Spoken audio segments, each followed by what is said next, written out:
PM Modi ने जब साल 2014 में पीएम का पद संभाला था तो उस वक्त उन्होंने भ्रष्टाचार को लेकर एक बयान दिया था, ना खाऊंगा ना खाने दूंगा। पीएम मोदी का यह बयान सोशल मीडिया पर खूब वायरल हुआ था और आज भी यह बयान लोगों को याद है, क्योंकि भ्रष्टाचार के मुद्दे पर ही एनडीए की सरकार सत्ता पर काबिज हुई थी। लेकिन 7 साल देश पर शासन करने के बाद पीएम मोदी का हर बयान और दावा सिर्फ जुमला साबित हुआ है। नमस्कार, मैं हूं परवीन शेख। स्पेशल रिपोर्ट में आज विस्तार से चर्चा करेंगे मेघालय के राज्यपाल सत्यपाल मलिक के बयान की। 300 करोड़ की रिश्वत का क्या है पीएम मोदी से कनेक्शन?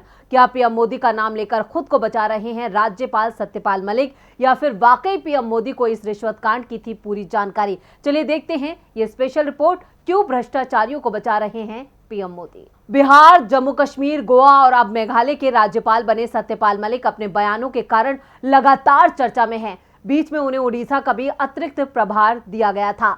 इस तरह कुल मिलाकर 4 सालों में 5 राज्यों के राज्यपाल रह चुके हैं। हाल ही में उन्होंने एक बयान दिया है जिससे प्रधानमंत्री नरेंद्र मोदी उनके निशाने पर हैं। आखिर सत्यपाल मलिक कौन है? चलिए हम आपको बताते हैं। सबसे पहले सितंबर 2017 में सत्यपाल मलिक को बिहार का राज्यपाल बनाया गया था। अगले साल मार्च में उन्हें उड़ीसा का अतिरिक्त प्रभार दिया गया, जो 3 महीनों से अधिक समय तक उनके पास ही रहा। अगस्त 2018 में उन्हें जम्मू कश्मीर का राज्यपाल बनाकर भेजा गया। जब वो एक केंद्र शासित प्रदेश बन गया तो उनका ट्रांसफर गोवा हुआ। अगस्त 2020 में उन्हें मेघालय का राज्यपाल नियुक्त किया गया। इस तरह 3 सालों में ही उन्होंने 5 राज्यों के राजभवन देख लिए। लेकिन वो जिस भी राज्य में गए वहां अपने बयानों से सुर्खियां बटोरी। किसान आंदोलन के समर्थन में बार बार उनके बयानों से केंद्र सरकार असहज हो गई थी। अब एक बार फिर सत्यपाल मलिक जम्मू कश्मीर रिश्वत कांड पर पीएम मोदी का नाम लेकर सुर्खियों में हैं। आखिर रिश्वत कांड में क्या है पीएम मोदी का सत्यपाल मलिक से कनेक्शन? क्या वाकई पीएम मोदी को जम्मू कश्मीर रिश्वत कांड की पूरी जानकारी थी? सत्यपाल मलिक के रिश्वत के आरोपों की सीबीआई जांच हो रही है। रिश्वत की पेशकश का ये आरोप जम्मू कश्मीर से जुड़ा है। रिश्वत की पेशकश करने वाली 2 पार्टियां हैं और खास बात यह है कि एक पार्टी अंबानी से जुड़ी है तो दूसरी राष्ट्रीय स्वयंसेवक संघ से जुड़ी है। जम्मू कश्मीर के लेफ्टिनेंट गवर्नर मनोज सिन्हा का कहना है कि वो चाहते हैं कि सच सामने आए। बिल्कुल सही बात है, सच सामने आना चाहिए। उम्मीद है कि सीबीआई पिंजरे के तोते की छवि को तोड़कर मनोज सिन्हा की अपेक्षा के मुताबिक सच का पता लगाने की कोशिश करेगी, भले ही इस दौरान उसे कदम कदम पर नए नए सच से सामना क्यों ना करना पड़े। आपको बता दें कि रिश्वत का ये मामला तब का है जब सत्यपाल मलिक जम्मू कश्मीर के गवर्नर हुआ करते थे। फिलहाल वो मेघालय के राज्यपाल हैं। सत्यपाल मलिक के कार्यकाल के दौरान ही जम्मू कश्मीर से अनुच्छेद 370 को खत्म किया गया था और एक पूर्ण राज्य के दर्जे वाले जम्मू कश्मीर को केंद्र शासित क्षेत्र घोषित कर दिया गया। मलिक ने रिश्वत की पेशकश वाला वाकया काफी बाद में शेयर किया था। समझने वाली बात यह है कि सत्यपाल मलिक ने यह खुलासा तब जाकर किया जब देश में किसान आंदोलन चल रहा था।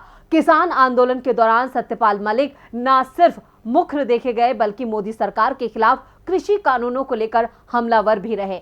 बाद में विधानसभा चुनावों से पहले प्रधानमंत्री नरेंद्र मोदी की सरकार ने तीनों कृषि कानून वापस ले लिए थे।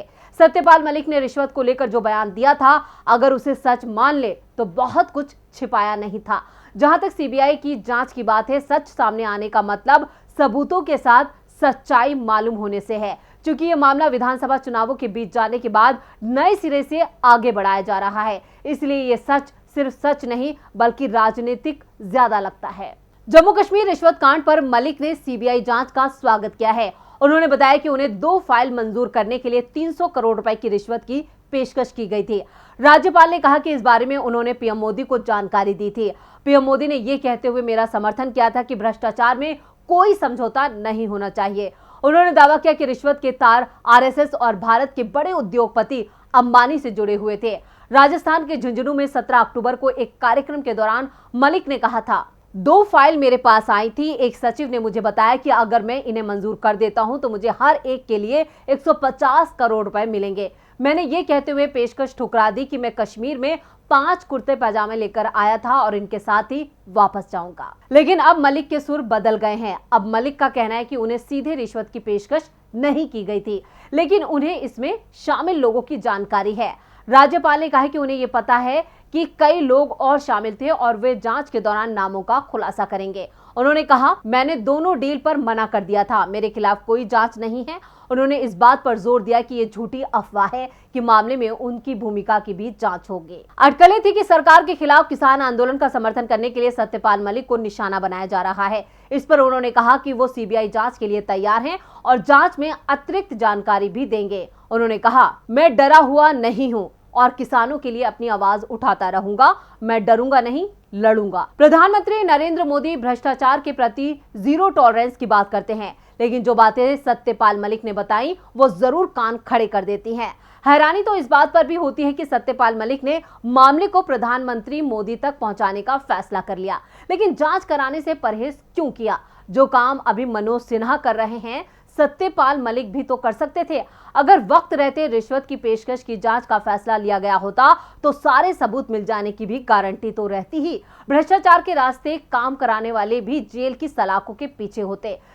प्रधानमंत्री मोदी से भी सीबीआई जांच की मांग कर सकते थे। अगर सत्यपाल मलिक को पता चला कि रिश्वत की पेशकश करने वालों में से एक संघ का आदमी है और दूसरा अंबानी का, तो क्या वो डर गए? तो बस जैसे तैसे खुद को निकल जाने का रास्ता निकाल लिया और बाकी चीजों से आंख मूंद ली। विपक्ष खासकर कांग्रेस नेता राहुल गांधी की जुबान से हमेशा ही ये दोनों ही नाम सुनने को मिलते रहे हैं।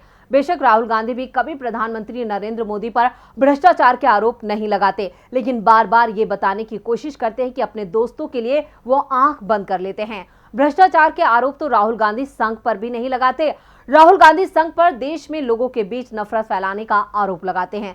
2014 में सत्ता पर काबिज हुई मोदी सरकार ने अपने खिलाफ उठने वाली आवाजों को केंद्रीय एजेंसियों के जरिए अक्सर दबा दिया है। अब पीएम मोदी पर भी सीधा वार किया गया है। तो मेघालय के राज्यपाल सत्यपाल मलिक का क्या होगा ये तो वक्त बताएगा, लेकिन अगर सीबीआई ईमानदारी से अपना काम करती है तो सच सामने आने में ज्यादा वक्त नहीं लगेगा। लेकिन पीएम मोदी की तरफ से अब तक सत्यपाल मलिक के आरोपों का खंडन नहीं किया गया है। ऐसे में ये साफ है कि दाल में जरूर कुछ काला है। अगर किसान आंदोलन नहीं होता और सत्यपाल मलिक का ये बयान नहीं आता तो ये सब मालूम भी नहीं होता। वैसे भी सत्यपाल मलिक ने ये सब तब बताया जब किसान आंदोलन की वजह से उनके राजनीतिक हित टकराने लगे, वरना वो भी चुपचाप बैठे रहते। राजनीति की वजह से ऐसे कितने मामले होंगे जो ऐसे ही कारणों से फाइलों में सिमट कर रह जाते हैं। मामले की गंभीरता को देखते हुए सीबीआई से यह अपेक्षा है कि पिंजरे का तोता बने रहने की बजाय जांच एजेंसी के अफसर मामले की तह तक जाएं और पता करें कि ऐसे मामलों के तार कहां तक जुड़े हैं या किस स्तर पर बिछाए जा चुके हैं। तो आपको हमारा ये वीडियो कैसा लगा, नीचे कमेंट बॉक्स में अपनी राय जरूर दें और इस वीडियो को ज्यादा से ज्यादा लाइक करें, शेयर करें और चैनल को सब्सक्राइब करना ना भूलें। देखते रहें डीबी लाइव। नमस्कार।